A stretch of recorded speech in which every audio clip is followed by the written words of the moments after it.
Bom, voltando, continuando aí o nosso assunto, partimos então para a terceira parte desse vídeo, falando agora sobre as necessidades virtuais e as nossas mudanças de comportamento. Então, se você chegou por alguma razão a esse vídeo agora, nesse momento, saiba que essa discussão já começou um pouco antes, já existem 2 vídeos anteriores. Esse vídeo é a terceira parte, né, da discussão que nós estamos falando, né, acerca da utilização, o aumento da utilização da internet e as consequências que isso traz no nosso dia a dia, na nossa vida. Então, terminamos lá falando, né, das necessidades virtuais, a nossa mudança de comportamento. Seguimos agora. Então vamos lá. Já falamos, né, nos vídeos anteriores sobre essas consequências, as alterações estruturais, alterações físicas que a internet vem, que o uso, né, não só da internet, mas dos recursos tecnológicos, eles vêm trazendo, né, vem causando na nossa estrutura cerebral. Mas também tem as mudanças de comportamento. Então nós trazemos um pouco a fala da psicóloga Tatiane Moço, né, quando ela fala que mais tarde, depois, em breve, não são palavras muito apreciadas por muitos de nós, que vivemos um mundo onde tudo é expresso e semi-pronto, onde a pressa da maioria parece até apressar aos que nem pressa tinham. Então, esse é o nosso momento atual, esse é o nosso mundo. Quando nós falamos para alguém depois, parece que nós estamos xingando. É quase que a mesma coisa que ofender a mãe.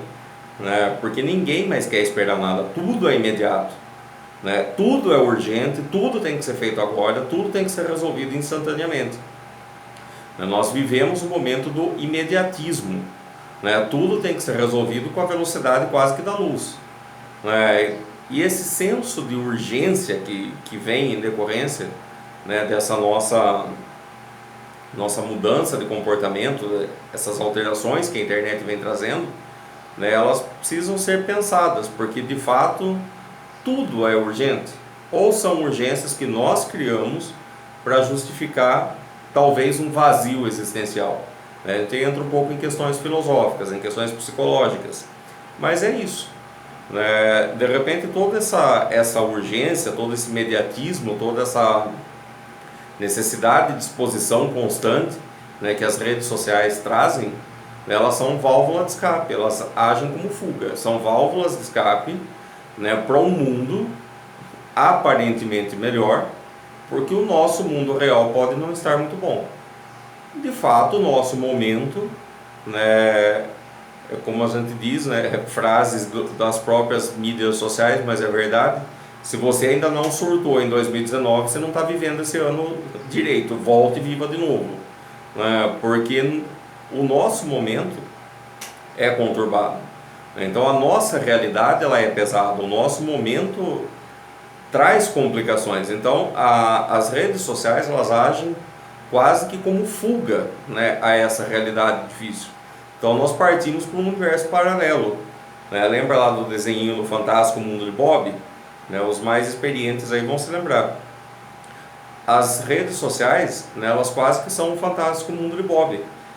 Aquele mundinho onde tudo é bonito, tudo é lindo, tudo é perfeito, eu tenho a minha vida extremamente equilibrada, sou uma pessoa inteligente, sou culto, tenho bons amigos, minha família é linda, todos me amam, tenho o melhor emprego do mundo. Quando a gente sabe que na verdade não é bem assim, mas é o mundo que alguns de nós escolhemos, porque a realidade está difícil de suportar. Então isso explica um pouco também desse imediatismo, desse senso de urgência que a internet nos traz.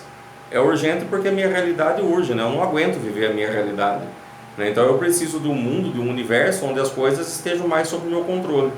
Um universo onde eu possa controlar melhor as variáveis, o ambiente, e portanto possa me sentir melhor. Então é nesse mundo que eu quero viver, que o mundo real não dá. Ele está pesado demais para que eu possa suportar isso. Fechando essa parte, tem uma fala aí da psicóloga. Pode até parecer que não, mas certamente o silêncio sempre terá muito a nos dizer.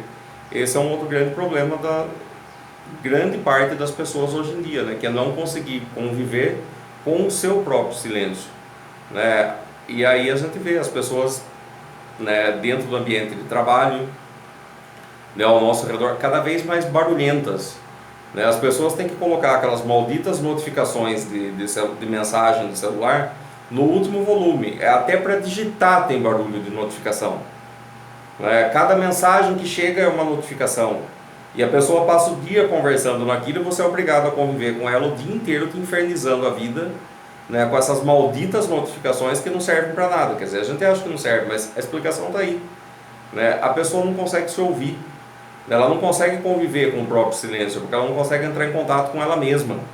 Né? Porque, de novo, voltamos ao mesmo ponto. A vida da pessoa pode estar assim, né, uma porcaria. Eu pensei outra coisa, mas eu não vou falar. A vida da pessoa está uma porcaria. Né? Então, o que ela faz? Ela não consegue se ouvir. A realidade é difícil. Né? Então, eu preciso de barulho. Eu preciso, de alguma forma, fugir da minha realidade. Então, e a rede social, a internet, de uma certa forma, é um ambiente propício para isso. Né? Porque as distrações estão aí o tempo todo. Então, por que é que você busca fuga? Por que é que você tem que colocar barulho em tudo? Porque eu não suporto me ouvir. Né? Então, eu tenho que, de alguma forma, fazer com que, né, o meu cérebro não preste atenção a mim mesmo.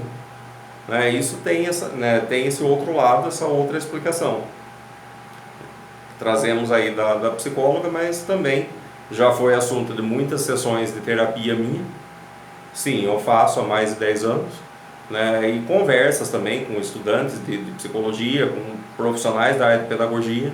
Né, então, para que a gente pudesse montar esse material, nós conversamos aí com uma série de profissionais e a conclusão que se chega é essa.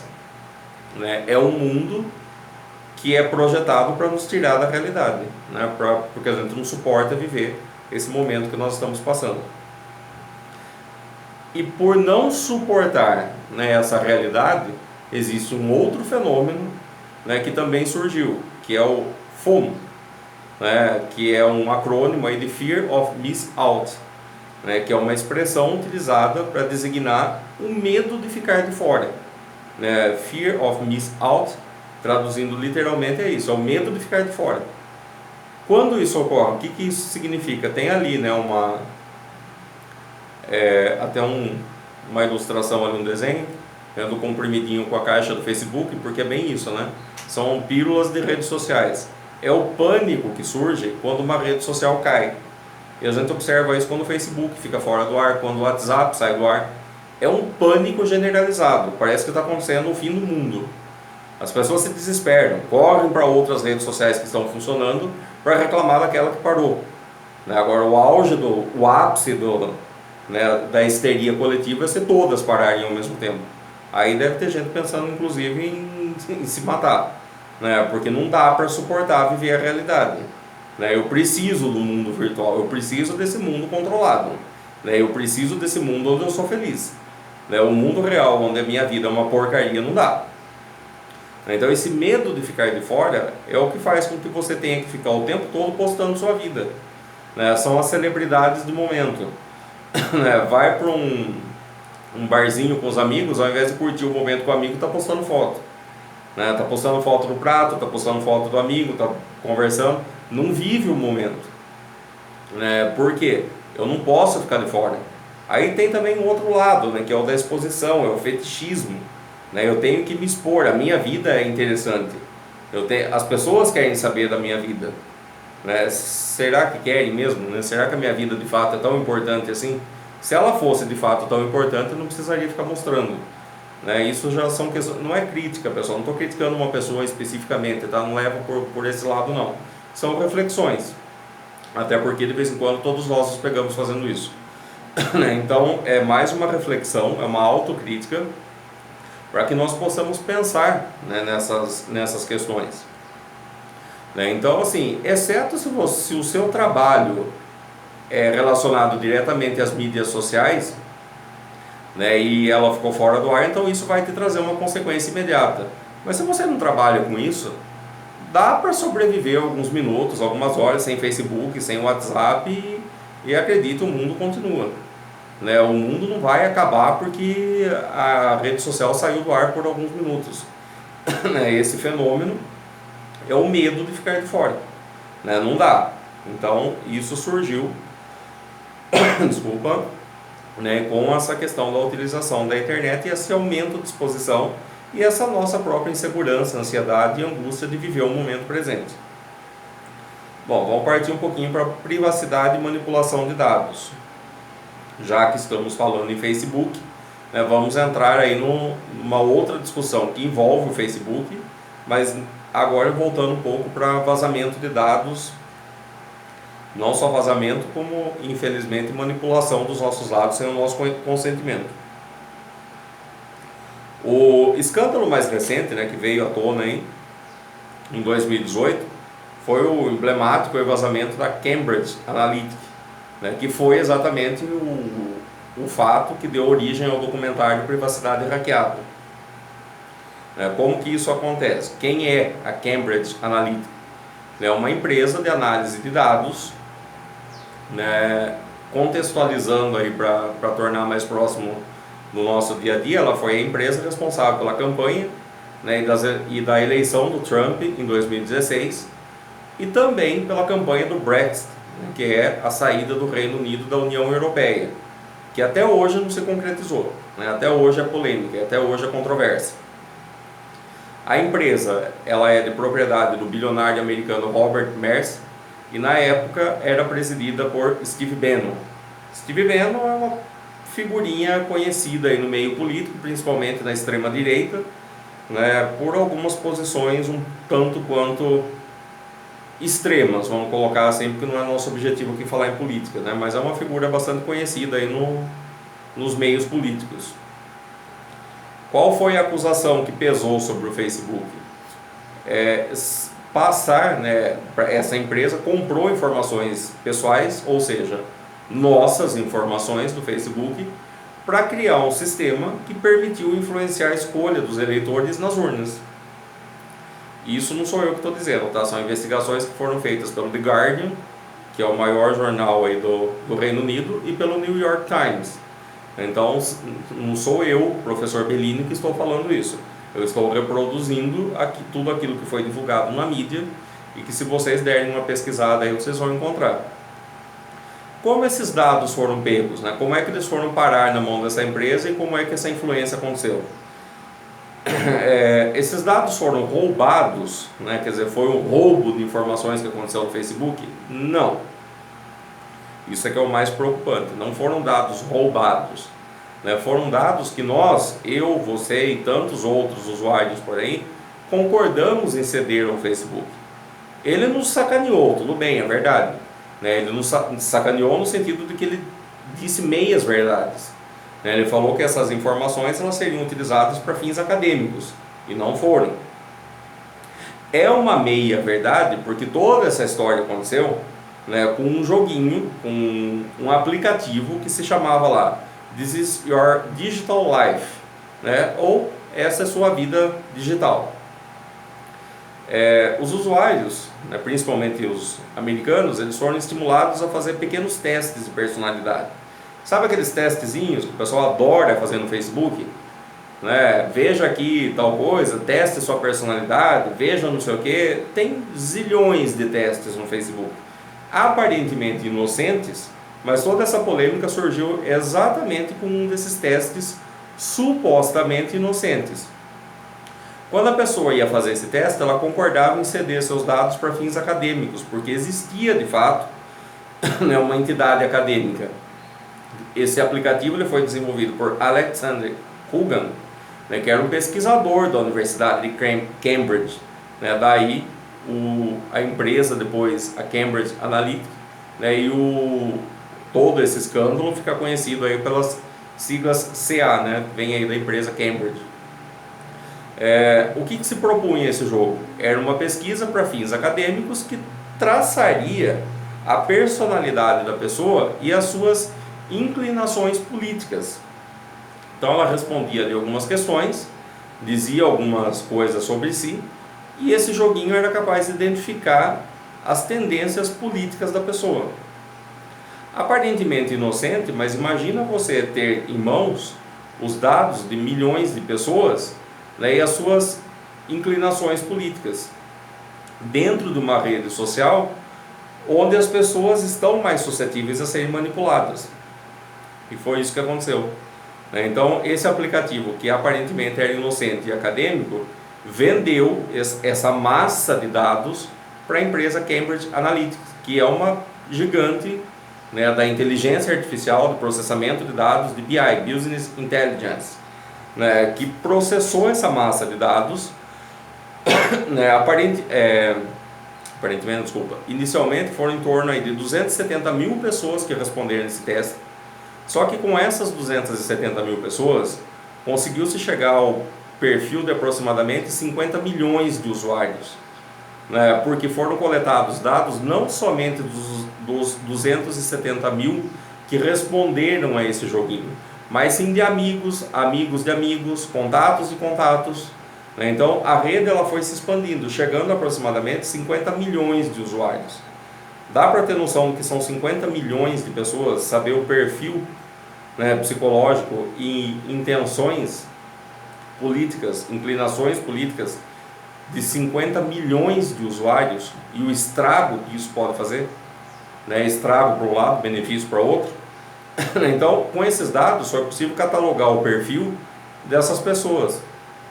E com essa análise de perfil, o que aconteceu?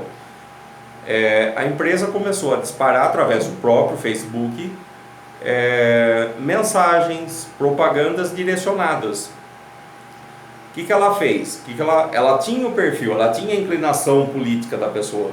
Então, se ela identificava que aquela pessoa era mais pró-Trump, ela bombardeava aquele eleitor com propagandas, com mensagens personalizadas de materiais que naturalmente destacavam os pontos positivos do candidato e, em contrapartida, bombardeavam o adversário, né? Porque a pessoa já se mostrou suscetível, né? Ela já mostrou que ela tinha intenção de votar. Então, nesse caso, era muito mais fácil de influenciar. Bastava eu disparar coisas a favor do candidato que ele já tinha intenção e bombardear com notícias falsas a adversária política. Então, esse perfil permitiu também identificar aquelas pessoas que estavam indecisas, né, e com alto poder de convencimento, né? Existem pessoas, quando a pessoa está indecisa, naturalmente ela já é mais suscetível a ser manipulada, porque ela não se decidiu ainda. Aquele que já é decidido, ou é isso ou é aquilo, dificilmente muda de opinião, né? Mas nós observamos isso nessa nossa última eleição recente, né, onde boa parte dos eleitores não sabiam e o número de votos brancos e nulos foi o maior da história. Então isso demonstra que as pessoas ainda têm dúvidas, ainda são suscetíveis. E quando você pega essa massa de dados de pessoas suscetíveis e começa a inflar, né, com mensagens daquilo que ele já concorda e criticando aquilo que ele já não concorda, né, você tem um poder de influenciar essas pessoas de uma forma muito mais ampla, de uma forma muito mais eficiente do que as antigas propagandas que nós tínhamos. Então vejam que esse processo de manipulação de dados, ele mudou muita coisa, né? E ele pode sim ter influenciado a eleição americana, a eleição brasileira, o Brexit e muitas outras que ainda vão surgir, né? E o que nos chama a atenção nisso? São vários pontos, né? De novo, assim, eu estou retratando o fato pelo ponto de vista única e exclusivamente da manipulação. Não vou entrar em méritos eleitorais aqui nesse vídeo. Eu estou falando só da questão da manipulação e dos perigos a que nós estamos expostos. Então, quando você tem lá esses testezinhos, veja como você vai ficar quando você for mais velho, veja como você... Gente, tudo isso tem por trás algum objetivo, tá? Acredite, não é só, né, uma coisinha divertida. Quando você está projetando a sua imagem para daqui a 50, 60 anos, você já parou para pensar e tem noção de que você está fornecendo um banco de dados com as suas informações futuras, né, com a sua aparência, como você vai se portar daqui a um tempo, né? Quando você faz testes e deixa disponível lá o seu perfil, dentro do seu perfil, você está liberando para todo mundo como você pensa, né? E assim, é algo que é aparentemente inocente, mas não é, e a prova está aí, né? O escândalo do Facebook e da Cambridge Analytica deixa isso muito claro, né, de que de inocente não tem nada, nós somos manipulados. E os dados que nós muitas vezes espontaneamente fornecemos se voltam contra nós mesmos, né? Eles são usados contra nós. É bem aquela coisa, tudo aquilo que nós dissermos pode ser usado contra nós no tribunal, né? E o tribunal aí no caso é a rede social, é o Facebook e a nossa própria vida, né? Aquilo que nós cedemos se volta contra nós, né? De forma com que eles pegam os nossos dados, as nossas informações, analisam o nosso perfil e usam isso para nos manipular, né? Então, essa pesquisa, esse estudo, ele foi feito, né, nos Estados Unidos. O Brasil não participou desse estudo, né, até porque a nossa última eleição aí aconteceu ano passado e esse escândalo foi anterior a isso. Mas, se a gente for traçar uma analogia, é claro que coisas semelhantes também aconteceram aqui, né? Não sei se chegou ao ponto de influenciar ou não o resultado das eleições, aí é achismo, eu não estou aqui para achar nada, né? Mas o fato é que as influências existiram, né? Fake news existiram de todos os lados, né? E isso ajudou sim a influenciar algumas coisas. Como eu estou dizendo, não sei se isso chegou ao ponto de definir alguma coisa, mas que nós fomos manipulados, isso é fato, né? De ambos os lados. Então temos que começar a tomar cuidado com a utilização. Não é que vou fechar minha conta no Facebook porque não vai resolver muita coisa, porque assim, a menos que você se desconecte do mundo